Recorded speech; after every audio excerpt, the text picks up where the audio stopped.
অল্প অল্প করে প্রবাসীর বদনাম প্রবাসীর ঘরে ঘরে থাকবে।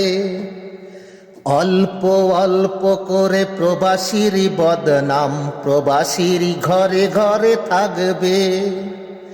কখনো কোনো দিন পরিবারের ঋণ, কখনো কোনো দিন পরিবারের ঋণ প্রবাসী মিটাতে কি পারবে? অল্প অল্প করে প্রবাসীর বদনাম প্রবাসীর ঘরে ঘরে থাকবে।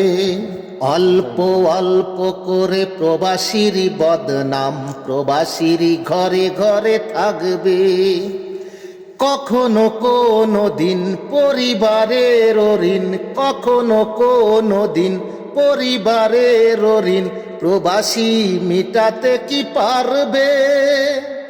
অল্প অল্প করে প্রবাসীর বদনাম প্রবাসীর ঘরে ঘরে থাকবে।